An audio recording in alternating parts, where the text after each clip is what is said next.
महाराष्ट्राचा अपमान होईल. तुमच्यावर टीका केली, तुमच्या कामातल्या पारदर्शकतेबद्दल आवाज उठवला, महाराष्ट्राच्या लोकांच्या जीविताच्या काळजीपोटी बोलल्यानंतर तुम्हाला महाराष्ट्राचा अपमान वाटतो. मेट्रो 3 मुंबईमधली भूमिगत मेट्रोच्या स्टेशनवर छाती इतकं पाणी साठलं, चिखल झाला. महाराष्ट्राचा अपमान हा चिखल दाखवल्यानंतर होतो. पुण्याचं मेट्रो स्टेशन गळत आहे, प्लॅस्टिकच्या बकेट आणून तिथे ठेवाव्या लागत आहेत, तुम्ही उद्घाटन केलं ना, हे दाखवल्यानं महाराष्ट्राचा अपमान होतो. समृद्धी महामार्गाला नदीचं रूप येतं, समृद्धी महामार्गावर लोकांचे जीव जात आहेत, समृद्धी महामार्गामध्ये तुमच्या अधिकाऱ्यांनी उखळ पांढरं केलं, तुमच्या मंत्र्यांनी पैसे खाल्ले, शेतकऱ्यांना मावेजा तुम्ही कमी दिला, हे सांगितल्यानं महाराष्ट्राचा अपमान होतो. मिसिंग लिंकवर बोगदा कोसळला, बांधकाम कोसळलं, दगड कोसळली, हे सांगितल्यानं महाराष्ट्राचा अपमान होतो.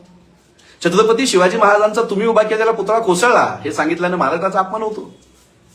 तुमच्या कामामधली अनियमितता, तुमच्या कामामध्ये असलेला पारदर्शकतेचा अभाव, तुम्ही या कामामध्ये केलेला भ्रष्टाचार, याच्या गुणवत्तेकडे केलेलं दुर्लक्ष आणि ढोल बनवण्याचे मोठे मोठे केलेले इव्हेंट, यानं महाराष्ट्राची बदनामी होती असं तुम्ही सुचवलं.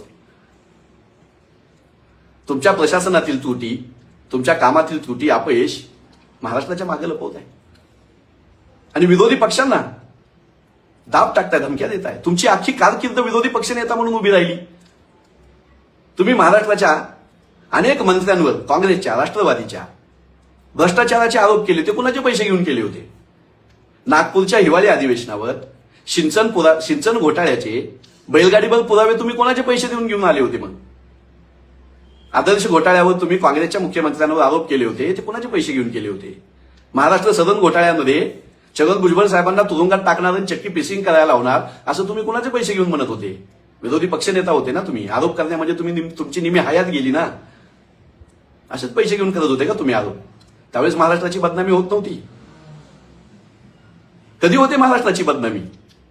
छत्रपती शिवाजी महाराजांचं स्मारक करतो म्हणून भूमिपूजन अरबी समुद्रामध्ये करून 12 वर्षानंतर तिथं एक दगडही न ठेवणे, हा महाराष्ट्राचा अवमान आहे.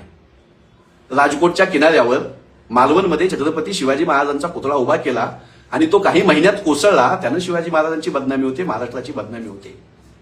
भगतसिंग कोश्यारी नावाचा वाह्यात वाचाळ माणूस महात्मा ज्योतिबा फुले, सावित्रीबाई फुले यांच्याविषयी गरळ ओकतो आणि त्याला तुम्ही पद्मभूषण किताब देता, त्याला मुख्यमंत्री निवासात बोलवून सत्कार करता, त्यानं महाराष्ट्राचा अवमान होतो.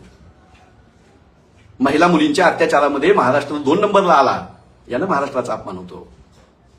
आमच्या मराठी भाषिकांवर हिंदी भाषेची सक्ती तुम्ही करताय, यानं महाराष्ट्राचा अवमान होतो. माझ्या महाराष्ट्रामध्ये गुण्यागोविंदानं राहणाऱ्या 18 पगड जातीमध्ये आरक्षणाच्या नावावरून भांडणं लावणाऱ्या तुमच्या माणसांमुळे महाराष्ट्राचा अपमान होतो.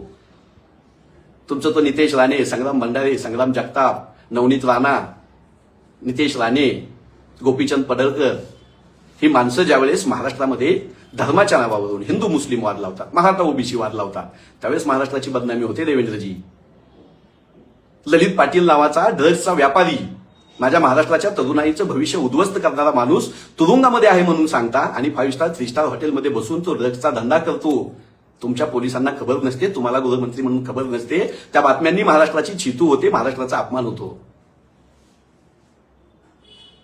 दलित समाजातला एक पोरगा मोर्चामध्ये सहभागी झाला म्हणून त्याला तुमचे पोलीस उचलतात, परभणीमध्ये पोलीस स्टेशनमध्ये नेतात आणि बेदम मारून त्याचा जीव घेतात आणि तुम्ही विधिमंडळामध्ये त्याला अटॅक आला म्हणून सांगताय, यानं महाराष्ट्राचा अवमान होतो. सोमनाथ सूर्यवंशीची हत्या केल्यानं महाराष्ट्राचा अवमान होतो. संतोष देशमुखांचा मारेकरी कृष्ण आंधळे तुम्हाला सापडत नाही, ही महाराष्ट्रासाठी नाचकीची गोष्ट आहे, यानं महाराष्ट्रामध्ये अपमान होतो महाराष्ट्राचा. शेतकऱ्यांना कर्जमाफी देतो म्हणून भाषणं द्यायची आणि सत्ता आल्यानंतर 1000 कारणं सांगून टाळाटाळ करायची. शेतकरी आत्महत्येमध्ये महाराष्ट्र नंबर 1 वर येतोय, यानं महाराष्ट्राचा अवमान होतो. शेतकरी कर्जमाफीसाठी तुम्ही जी कमिटी बसवली, त्या कमिटीचे परदेशी म्हणून असलेले अधिकारी विरोधी पक्षाच्या शिष्टमंडळाला आज भेटायला बोलावतात.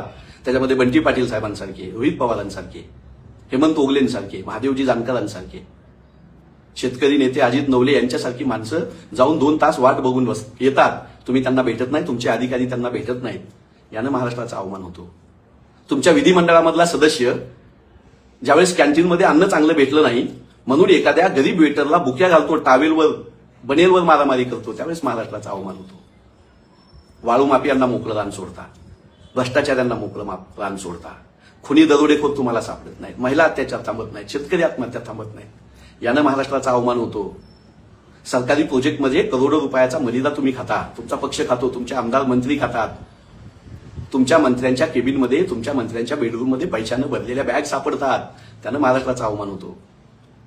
अर्जुन खोतकर नावाचे मंत्री धुळ्याच्या विश्रामगृहामध्ये ज्यावेळेस सरकारी अधिकारी पैसे घेताना सापडतात त्यावेळेस महाराष्ट्राचा अवमान होतो. तुम्ही महाराष्ट्राची दुहाई आम्हाला देना. महाराष्ट्राचा अवमान होतो म्हणून त्या पाठीमागे लपणार. देवेंद्रजी, तुम्ही केलेल्या विकास कामामधल्या भ्रष्टाचारावर तुम्हाला विरोधकांना तोंड द्यावं लागेल. महाराष्ट्रातल्या जनतेपुढे तुम्हाला हिशोब ठेवावा लागेल. सोशल मीडिया हा तुमची जहागीर आता राहिलेला नाही, तुमचं मैदान राहिलेलं नाही. या महाराष्ट्रातली गवताची पाती आता तलवार होत आहेत. विचारत आहेत प्रश्न, बोलत आहेत, जाब विचारत आहेत. टीईटीचा पेपर फुटल्यानं जी महाराष्ट्राची बदनामी झाली ना, त्याची लाज शरम आपल्या सगळ्यांना वाटली पाहिजे. त्यानं महाराष्ट्राची बदनामी होते. नीटच्या पेपर फुटीमध्ये महाराष्ट्रातली टोळी ज्यावेळेस सापडते ना, त्यावेळेस महाराष्ट्राची बदनामी झालेली असते. महाराष्ट्राची ओळख असलेला शिवसेना पक्ष, महाराष्ट्राची ओळख असलेला राष्ट्रवादी काँग्रेस पक्ष ज्यावेळेस तुम्ही फोडता साम दाम दंड भेद वापरून, त्यावेळेस महाराष्ट्राची बदनामी झालेली असते. ज्यांच्यावर भ्रष्टाचाराचे आरोप केले त्यांना घेऊन ज्यावेळेस तुम्ही मंत्रिमंडळामध्ये शपथ देता, त्यांच्या हातात तिजोरीच्या चाव्या देता, त्यावेळेस महाराष्ट्राची बदनामी झालेली असते. अनेक गणंग माणसांना आपल्या अवतीभोवती ठेवून तुम्ही या राज्यामध्ये विष कालवताय, त्यानं महाराष्ट्राची बदनामी होते. तुम्हाला उत्तरं द्यावी लागतील. तुम्हाला महाराष्ट्रातल्या जनतेच्या प्रश्नाला सामोरे जावं लागेल. हे राज्य हुकुमशाहीचं राज्य नाही. हे राज्य तुम्हाला आंदोलन दिलेलं नाही. हे राज्य संविधानावर, घटनेवर चालतं, अभिव्यक्ती स्वातंत्र्यावर चालतं. लोक प्रश्न विचारणार. तुम्ही लोकशाहीमध्ये आहात. तुम्ही बादशाह नाही आहात. तुम्ही हिटलर नाही आहात. तुम्ही औरंगजेब नाही आहात. तुम्हाला लोक प्रश्न विचारणार आहेत. तुम्ही चिडचिड करून, धमक्या देऊन, शिव्या देऊन महाराष्ट्रातील जनतेचा आवाज बंद होणार नाही. महाराष्ट्रातली जनता तुमच्या भ्रष्टाचाराचा उभं आलेली जनता आहे. ती आता रस्त्यावर उतरते. ती प्रश्न विचारते. ती शांत नाही बसणार. ती तुमच्या धमक्यांना भीक नाही घालणार. सुसंस्कृत नेते म्हणून तुम्ही पाठ थोपटून घेता ना. विधिमंडळामध्ये अभ्यासू विरोधी पक्ष नेता अशी बिरुदवाली तुम्ही अभिमानाने मिरवत होते ना. पहिल्या दिवशी मिसिंग लिंकमध्ये अपघात झाल्यानंतर तुम्ही सांगितलं की ज्या विरोधकांनी महाराष्ट्रामध्ये काहीही विकास केला नाही, कुठलंही इन्फ्रास्ट्रक्चर उभा केलं नाही, त्यांना मी उत्तर देणार नाही. कोणाला उत्तर देणार मग तुम्ही? कोणाच्या समोर तुम्ही जाऊन प्रश्नाची उत्तरं देणार? विरोधकांनी महाराष्ट्राचा विकास केला नाही. वांद्रे वरळी सिलिंग पूल जाताना तुमच्या मनाला प्रश्न पडत नाही, वांद्रे वरळी सिलिंग कुणी उभा केलाय? तडा गेलाय, डागडोजी करावी लागली, समुद्रामध्ये बांधला ना आम्ही. महाराष्ट्रामधले सगळे जुने बोगदे काँग्रेसच्या काळात झालेले आहेत ना. अनेक राष्ट्रीय महामार्ग झाले, धरणं बांधली. उजनीच्या धरणापासून, जायकवाडी धरणापासून कोयना धरणापर्यंत हजारो एकर जमिनीवर कोट्यावधी लिटर पाणी साठेल अशी धरणं बांधली, पाटबंधारे बांधली, रस्ते बांधले, शाळा महाविद्यालय बांधले. 1956ला उभा केलेला छत्रपती शिवाजी महाराजांचा प्रतापगडावरचा पुतळा अजून दिमागात उभा आहे. नाही दिसला तुम्हाला? तुम्ही ज्या शाळेत शिकले असाल, तुमचं लसीकरण ज्या दवाखान्यात झालं असेल, ते सगळं काँग्रेसच्या काळात झालं.